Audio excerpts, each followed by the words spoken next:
Assalamualaikum warahmatullahi wabarakatuh. Salam rahayu para pemirsa channel YouTube Kisah Para Leluhur Nusantara.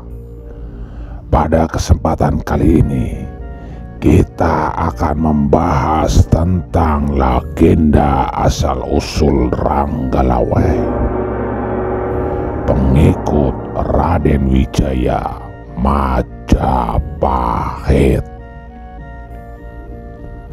Ranggalawe adalah salah satu pengikut Raden Wijaya yang berjasa besar dalam perjuangan mendirikan Kerajaan Majapahit, tetapi meninggal sebagai pemberontak pertama dalam sejarah kerajaan ini. Nama besarnya dikenang sebagai pahlawan oleh masyarakat Tuban sampai dengan saat ini. Kidung Ranggalawe dan Kidung Panji Wijayakrama menyebut Ranggalawe memiliki dua orang istri bernama Martaraga dan Tirtawati. Mertuanya adalah gurunya sendiri bernama Ki Ajar Palandongan.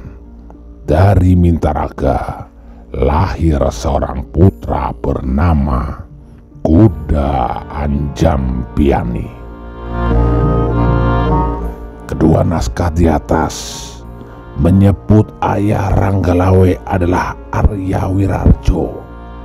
Sementara itu para raton menyebut Arya Wirarjo adalah ayah Nambi, Kidung Harsawijaya. Juga menyebutkan kalau putra Wiraraja yang dikirim untuk membantu pembukaan hutan tarik adalah Nambi. Sedangkan Ranggalawe adalah perwira kerajaan Singosari yang kemudian menjadi patih pertama Majapahit. Uraian Kidung Harsawijaya terbukti salah, karena berdasarkan prasasti Sukamrenta tahun 1296 diketahui nama patih pertama Majapahit adalah Nambi, bukan Ranggalawe. Nama ayah Nambi menurut Kidung Sorandaka adalah Pranaja. Sejarawan dari Bandes menganggap Pranaraja dan Wiraja adalah seorang yang sama. Namun menurut Slamet Mulyono, keduanya sama-sama disebut di dalam prasasti Kudadu sebagai dua tokoh yang berbeda. Menurut Slamet Mulyana, Nambi adalah seorang putra Pranaraja, sedangkan Ranggalawe adalah putra Wiraraja. Hal ini ditandai dengan kemunculan nama Arya Wiraraja dan Arya Adikara di dalam prasasti Kudadu, dan keduanya sama-sama menghilang dalam prasasti Sukamreta sebagaimana sudah disinggung sebelumnya. Nama besar Ranggalawe rupanya melekat dalam ingatan masyarakat Jawa. Penulis Serat Darmawulan atau Serat Kanda mengenal adanya nama Ranggalawe, namun tidak mengetahui dengan pasti bagaimana kisah hidupnya. Maka ia pun menempatkan tokoh Ranggalawe hidup sezaman dengan Darmawulan juga Minakjinggo.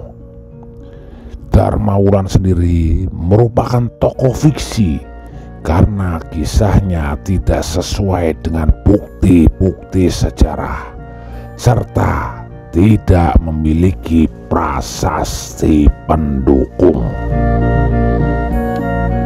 Dalam cerita dongeng, Ranggalawe dikisahkan sebagai Adipati Tuban yang juga merangkap sebagai Panglima Angkatan Perang Majapahit pada masa pemerintahan Ratu Kencono. Ketika Majapahit diserang oleh Minakjinggo, Adipati Blambangan, Ranggalawe ditugaskan untuk menghadapi dalam perang tersebut. Dalam perang tersebut, Minakjinggo tidak mampu membunuh Ranggalawe karena selalu terlindung oleh payung pusakanya. Maka Minakjinggo pun terlebih dahulu membunuh abdi pemegang payung Ranggalawe yang bernama Wongsopati. Baru kemudian Ranggalawe dapat ditewaskan oleh Minakjinggo. Tokoh Ranggalawe dalam kisah ini memiliki dua orang putra bernama Siralawe dan Buntarlawe, yang masing-masing kemudian menjadi Bupati Tuban dan Bojonegoro. Pada tahun 1292, Ranggalawe dikirim ayahnya untuk membantu Raden Wijaya membuka hutan tarik di Sidoarjo menjadi sebuah pemukiman menjadi Majapahit. Konon nama Ranggalawe sendiri merupakan pemberian Raden Wijaya karena berkaitan dengan penyediaan 27 ekor kuda dari Sumbawa sebagai kendaraan perang. Raden Wijaya dan para pengikutnya di dalam perang melawan Jaya Katwang, Raja Kediri, atau juga mempunyai arti Rangga berarti kesatria atau pegawai kerajaan. Sedangkan Lawe merupakan sinonim dari wenang yang berarti benang, atau juga dapat bermakna kekuasaan atau kemenangan. Dan Ranggalawe kemudian diberi kekuasaan oleh Raden Wijaya untuk memimpin pembukaan hutan tersebut. Penyerangan terhadap ibu kota Kediri oleh gabungan pasukan Majapahit dan Mongol terjadi pada tahun 1293. Ranggalawe berada dalam pasukan yang menggempur benteng timur kota Kediri. Ia berhasil menewaskan pemimpin benteng tersebut yang bernama Segoro Winaton. Setelah Kediri runtuh, Raden Wijaya menjadi raja pertama kerajaan Majapahit. Menurut Kidung Ranggalawe, atas jasa-jasanya dalam perjuangan, Ranggalawe diangkat sebagai Bupati Tuban, yang merupakan pelabuhan utama Jawa Timur saat itu. Prasasti Kudadu pada tahun 1294 yang memuat daftar nama para pejabat Majapahit pada awal berdirinya ternyata tidak mencantumkan nama Ranggalawe. Yang ada ialah nama Arya Adikara dan Arya Wiraraja. Menurut para raton, Arya Adikara adalah nama lain dari Arya Wiraraja, Namun prasasti Kudadu menyebut dengan jelas bahwa keduanya adalah nama orang tokoh yang berbeda. Para raton menyebut pemberontakan Ronggolawe terjadi pada tahun 1295, tetapi dikisahkan sesudah kematian Raden Wijaya. Menurut naskah ini, pemberontakan tersebut bersamaan dengan Jayanegara naik tahta. Menurut Nagarakertagama, Raden Wijaya meninggal dunia dan digantikan kedudukannya oleh Jayanegara. Itu terjadi pada tahun 1309. Akibatnya, sebagian sejarawan berpendapat bahwa pemberontakan Ronggolawe terjadi pada tahun 1309, bukan 1295. Seolah-olah pengarang para raton melakukan kesalahan dalam penyebutan angka tahun. Namun, Nagarakertagama juga mengisahkan bahwa pada tahun 1295 Jayanegara diangkat sebagai Yuwaraja atau Raja Muda di Istana Daha. Selain itu, Kidung Panji Wijayakrama dan Kidung Ranggelawai dengan jelas menceritakan bahwa pemberontakan Ranggelawai terjadi pada masa pemerintahan Raja Wijaya, bukan Jayanagara.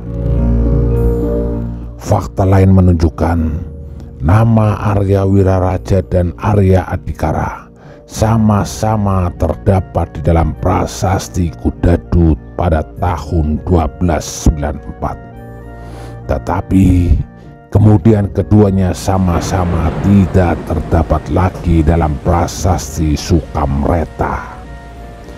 Ini bertanda bahwa Arya Adikara alias Ranggelawai kemungkinan besar memang meninggal pada tahun 1295. Sedangkan Arya Wiraraja diduga mengundurkan diri dari pemerintahan setelah kematian anaknya itu. Jadi, kematian Ronggolawe terjadi pada tahun 1295, bertepatan dengan pengangkatan Jayanegara, putra Raden Wijaya sebagai Raja Muda. Dalam hal ini, pengarang para raton tidak melakukan kesalahan dalam menyebut tahun, hanya saja salah menempatkan pembahasan peristiwa tersebut. Sementara Nagarakertagama yang dalam banyak hal memiliki data yang lebih akurat dibandingkan para raton, sama sekali tidak membahas pemberontakan Ranggalawe. Hal ini dapat dimaklumi karena naskah ini merupakan sastra pujian, sehingga penulisnya yaitu Empu Prapanca merasa tidak perlu menceritakan pemberontakan seorang pahlawan yang dianggapnya sebagai aib. Para raton mengisahkan Ronggolawe memberontak terhadap kerajaan Majapahit karena dihasut seorang pejabat licik bernama Mahapati. Kisah yang lebih panjang terdapat di dalam Kidung Panji Wijayakrama dan juga Kidung Ronggolawe. Pemberontakan tersebut dipicu oleh ketidakpuasan Ronggolawe atas pengangkatan Nambi. Menurut Ronggolawe, jabatan pati sebaiknya diserahkan kepada Lembu Sora yang dinilai jauh lebih berjasa dalam perjuangan daripada Nambi. Ronggolawe yang bersifat pemberani juga emosional suatu hari menghadap Raden Wijaya di ibu kota dan langsung menuntut agar kedudukan Nambi digantikan Sora. Namun Sora sama sekali tidak menyetujui hal itu dan tetap mendukung Nambi sebagai patih. Karena tuntutannya tidak dihiraukan, Ronggolawe membuat kekacauan di halaman istana. Sora keluar menasehati Ronggolawe yang merupakan keponakannya sendiri untuk meminta maaf kepada raja. Namun Ronggolawe memilih pulang ke Tuban. Mahapati yang licik ganti menghasut Nambi dengan melaporkan bahwa Ronggolawe sedang menyusun pemberontakan di Tuban. Maka atas izin raja, Nambi berangkat memimpin pasukan Majapahit didampingi Lembu Sora dan Kebo Anabrang untuk menghukum Ronggolawe. Mendengar datangnya serangan, Ronggolawe segera menyiapkan pasukan. Ia menghadang pasukan Majapahit di tepi sungai Tambak Beras. Perang pun terjadi di sana. Ronggolawe bertanding melawan Kebo Anabrang di dalam sungai. Kebo Anabrang yang pandai berenang akhirnya berhasil membunuh Ronggolawe secara kejam. Melihat keponakannya disiksa sampai mati, Lembu Sora merasa tidak tahan. Ia pun membunuh Kebo Anabrang dari belakang. Pembunuhan terhadap rekan inilah yang kelak menjadi penyebab kematian Sora pada tahun 1300. Itulah sekelumit kisah tentang Ronggolawe. Terima kasih. Wassalamualaikum warahmatullahi wabarakatuh. Salam Rahayu.